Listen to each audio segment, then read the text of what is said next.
So good day everyone.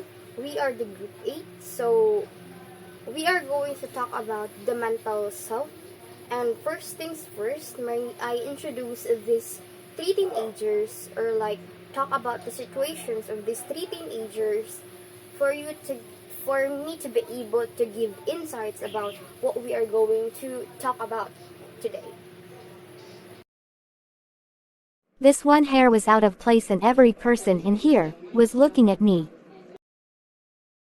Did you hear about Catherine? She's pregnant. Do you think I would ever let that happen to me? Never. No one understand me, especially my parents. They have no idea of what I am feeling. They have never experienced the pain I'm going through.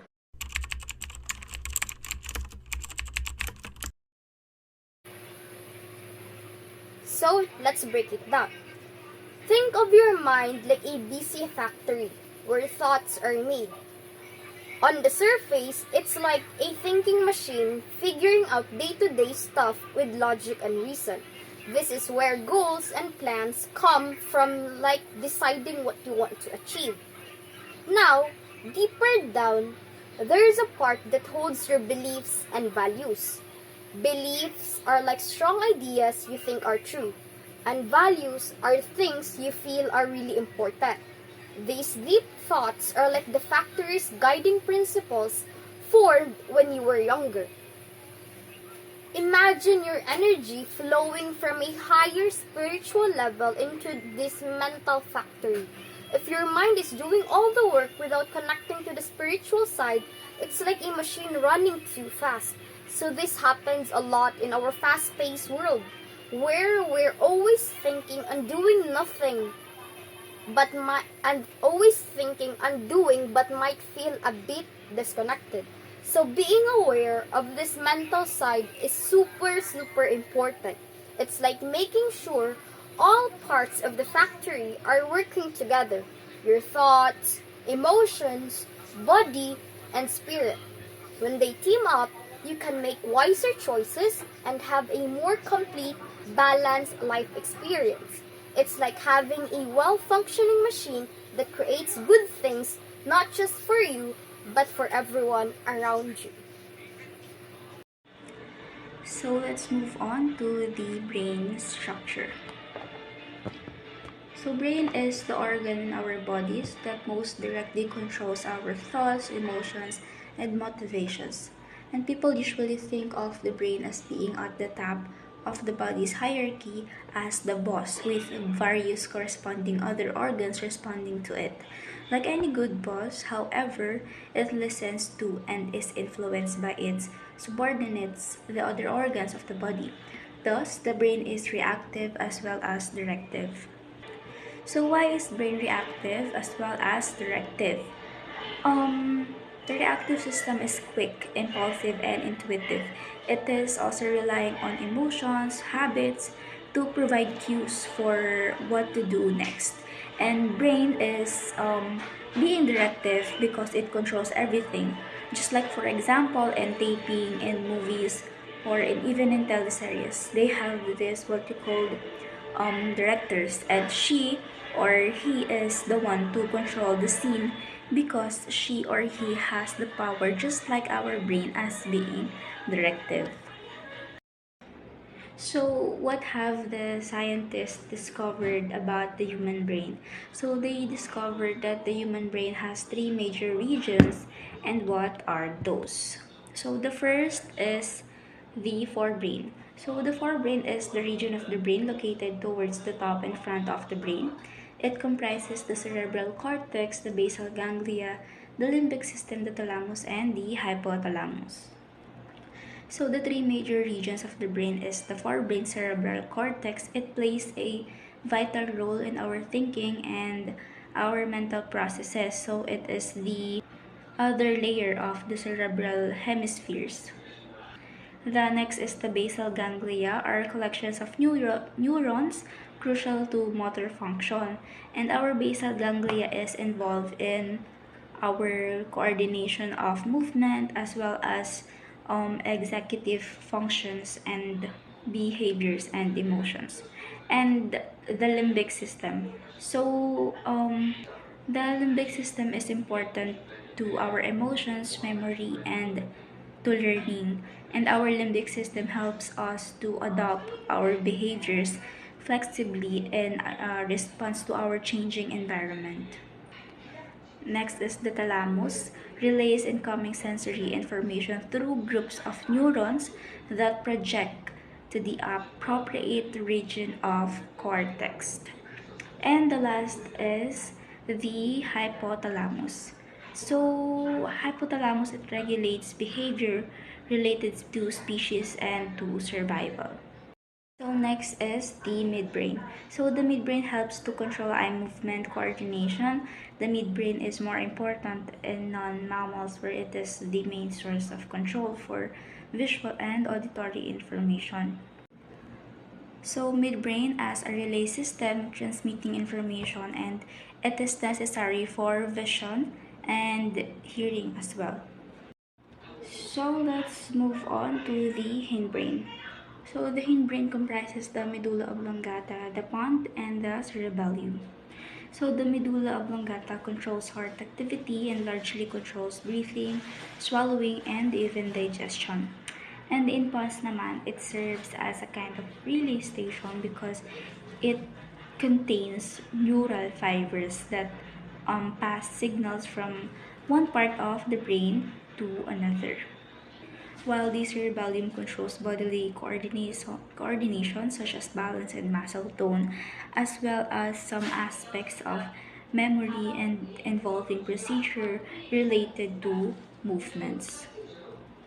So many books and references discuss about the brain structures, but little research has been conducted on developmental changes in the brain during the adolescence. Although research area is still in its primary case, an increasing number of studies are underway, and experts know now that the adolescent's brain is different from the child's brain. So why is that? Because the adolescent's brain is still growing, and along with the postnatal period, um, adolescence is active and important time period for development of the brain structures. So many parents do not understand why their teenagers occasionally behave in an impulsive, irrational, or dangerous way because their brain is still growing, and they are this what you call maturing, where they did not or they will not realize what they did is wrong and what their decisions may be. So they are still growing and maturing. Now let's move on to the attention and memory.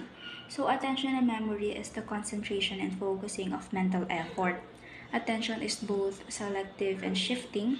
For example, when students take a test, they must be able to focus their mental effort on certain stimuli or certain test questions while excluding other stimuli. Of course, you can read two questions at the same time. Hindi mo siya pwedeng mabasa ng sabay at hindi mo rin siya pwedeng masagutan ng sabay. That's why attention and memory is important. Memory is the retention of information over time. It is central to mental life and to information processing. So for students to be able to learn, they need to hold the information and retrieve the information if or when necessary. Good morning everyone, I'm Hannah Yusuf David, and today we will be explaining what is executive functioning. So, do you expect children to think and act the same way as we did?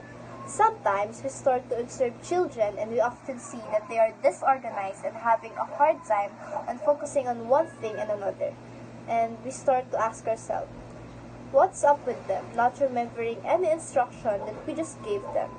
And this perception is not developmentally accurate. So, when a child starts at a preschool age, they were just starting to develop a skill called executive functioning. And as an adult, it is our job to help them nourish that growth. But what is executive functioning? So, executive functioning. Attention and memories are important dimensions of information processing, but other dimensions are also important.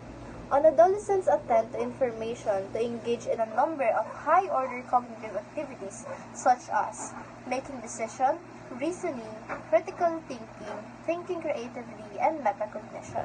So, executive functioning are mental processes that enable us to plan, focus attention, remember instructions, juggle multiple tasks, and link past experience to our present. So, executive function is our ability to consciously control our thoughts, emotion, actions in order to achieve goals. And it is also what we use when we need to take away from habit and inhabit our impulses and plan ahead. So it is also a mental skills that help you get things done. And these skills are controlled in our area of our brain called the prefrontal cortex. So executive functioning includes abilities such as planning, organization, time management, ideation, inhibition, working memories, emotional regulations, and flexibility. So next, let us know about decision making. So in adolescent stage, people develop their decision making skill. We tend to open our world to more things that we should make decisions of. So because of those experience, we gain knowledge in making more good decisions. Because we already experienced it, so our perspective to things change. For example, you already encountered a situation where you got in danger. So in our future, we will decide to be more careful on doing it or not to do it anymore. Or maybe we can depend on other experience to be able to think that one thing are not a good thing to do. So decision making applies to even to the smallest thing that we decide, whether what clothes to wear, what foods to eat, or what movies to watch. And the development of it also developing as we grow up in adolescence now. So we tend to use our executive functioning to determine choices and generating different options, examine a situation from a variety of perspectives where we gather relevant data, assessing risks, and weighting pros and cons are integral steps of making a well-informed decision.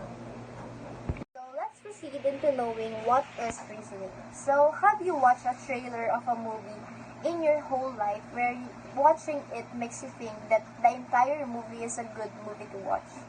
So there is where our reasoning enters. So what is reasoning?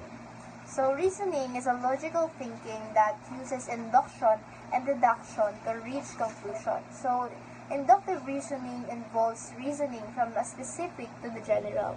So consists of drawing conclusions about the member of a category based on observing only some of its members. So this is according to Marmam and Gentner 2001. So reasonings enable us to make conclusion from a part of a whole. Like sa mga magagaling mag-chismis dyan, hindi naman nakikita lahat pero ang daming kwento. But how does reasoning really helps us? So reasoning plays a fundamental role in problem solving, decision making, and critical thinking. So this serves as a cornerstone for intellectual processes across various domains of human activity. So it helps us to have an ability to analyze, evaluate, draw logical connections between different pieces of information to arrive at sounds of a justified conclusion. So it helps us comprehend a new concept and information. It helps us connect ideas, see patterns, and draw meaningful insight, fostering a deeper understanding of the subject matter. So now let's proceed into knowing about critical thinking. So are you guys a critical thinker? What is critical thinking? Critical thinking is thinking reflectively and productively in evaluating evidence. Adolescence is more important transitional period in the development of critical thinking. It is according to Keating 1990. So, critical thinking is the ability to objectively analyze and evaluate information, arguments, or situations. So, it involves actively and skillfully conceptualizing, applying and analyzing, synthesizing, and evaluating information to guide beliefs and actions. So, critical thinkers are adept at questioning assumption, considering alternative perspective, and drawing well-reasoned conclusion.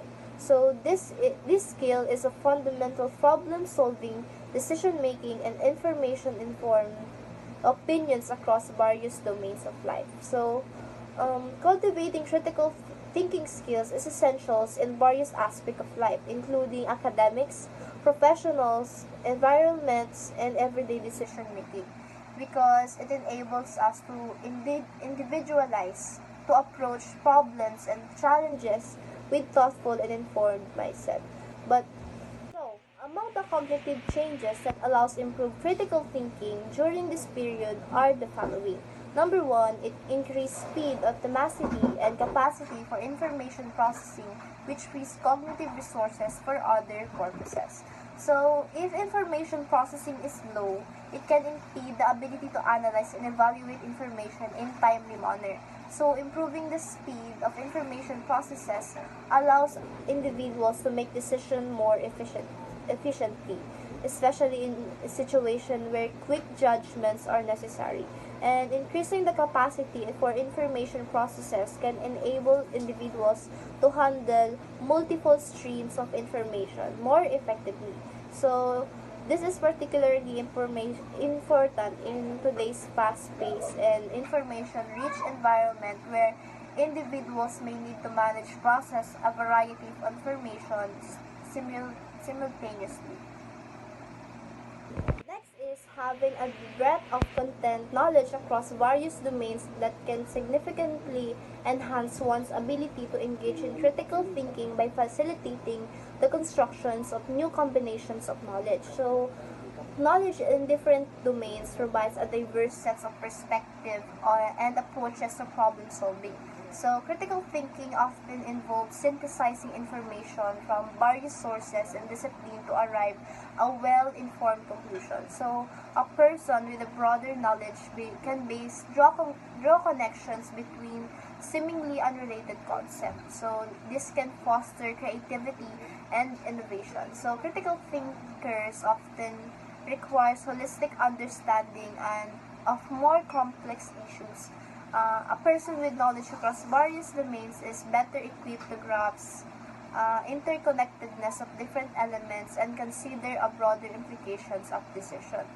So next is having a greater range and more spontaneous use of strategies and procedure for obtaining and applying knowledge are essential for being a critical thinker for several reasons. So first, critical thinkers often involves adapting to a different situations and problems. So having a variety of strategies and procedures at one's disposal allows us for flexibility in approaching diverse challenges. So, the ability to quickly switch between strategies based on the nature of the problems contributes to adaptability and effectivity or of effective problem solving. So, next is different problems may acquire different approach. So, a critical thinker who possess a range of strategic can efficiently choose the most appropriate method for a particular situation.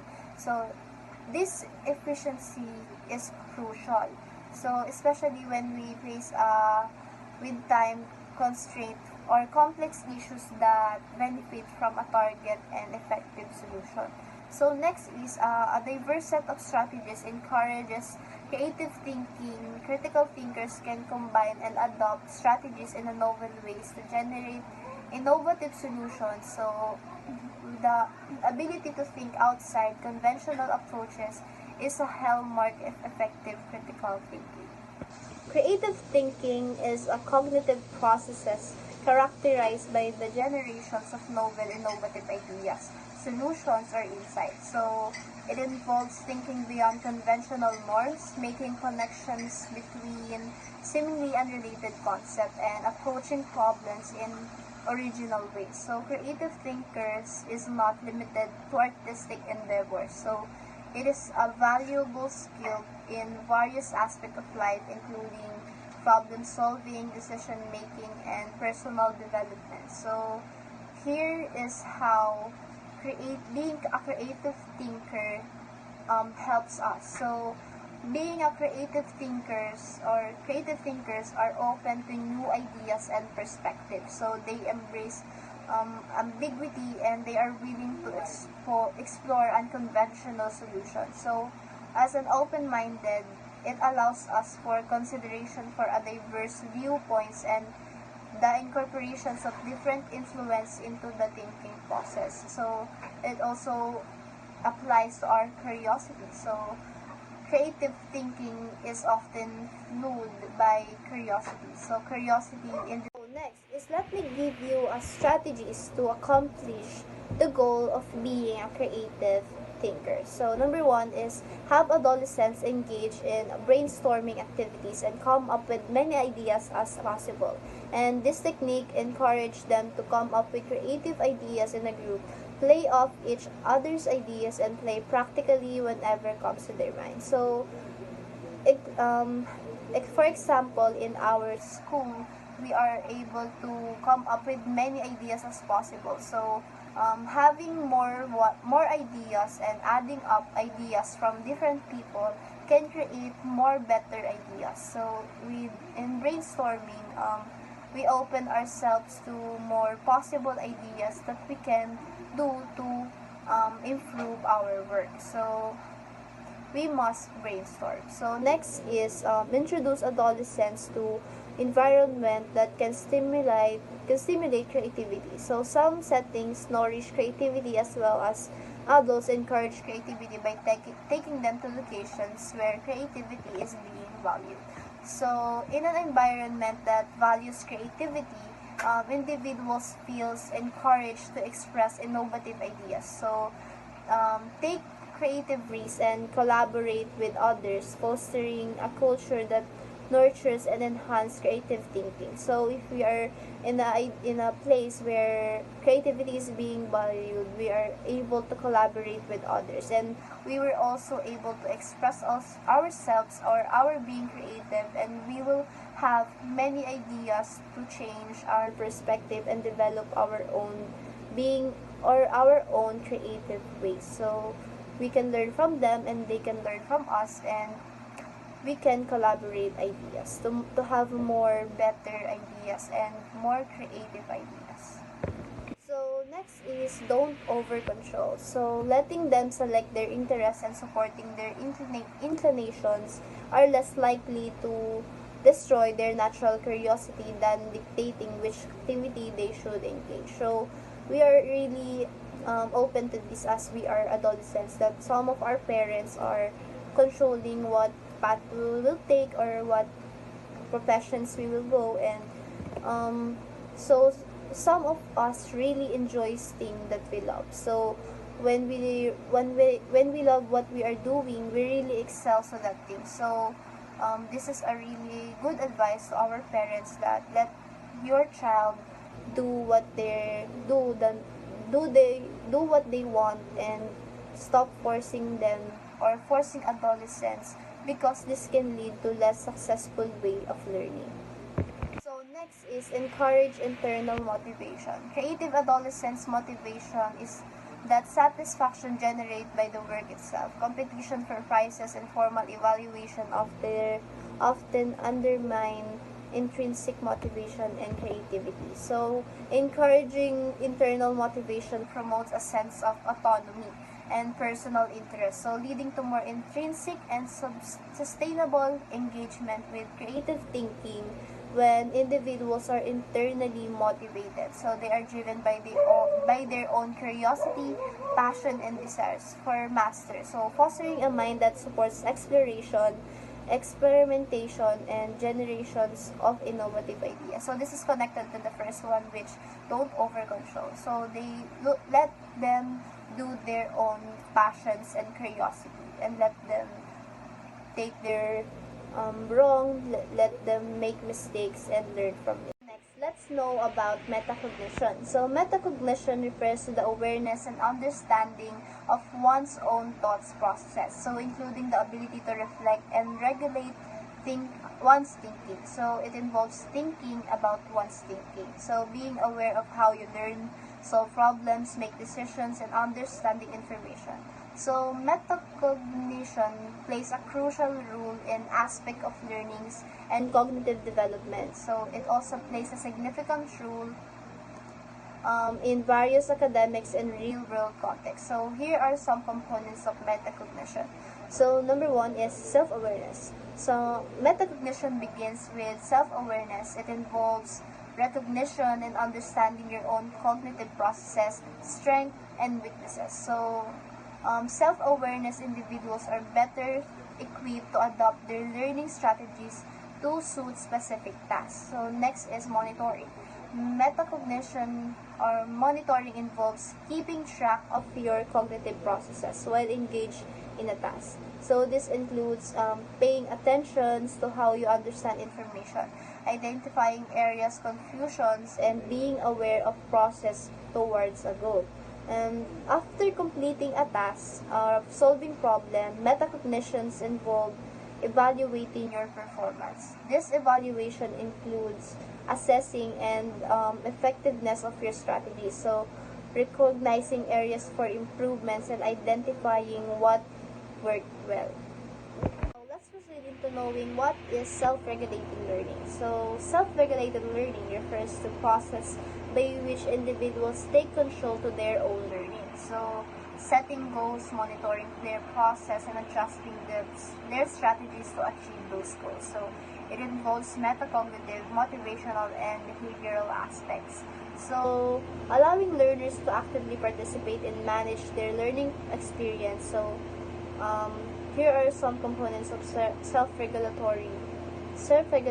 learning. So, goal setting. So, self-regulated learners are set specific, measurable, and achievable goals toward their learning. So, these goals provide a clear direction and purpose guiding and learning process. So, next is planning. So, self-regulated learners engage in strategic planning by selecting and organizing their learning sources and activities. So, this includes choosing appropriate materials, studying, creative studying, and schedule, and determining the best strategies for approaching a task. So, next is metacognition. Metacognitive processes are essential to self-regulated learning. So, learners monitors their own thinking, assess their understanding of materials, and make adjustments to their learning strategies as needed. So, this makes us aware of one's cognitive processes, enhances learning effectively. So, next is self-monitoring. So, self-regulated learners continuously monitor their progress towards their learning goals. So, this involves keeping track of what they have been learned and identifying of conclusions and asserting the effectiveness of the chosen learning strategies.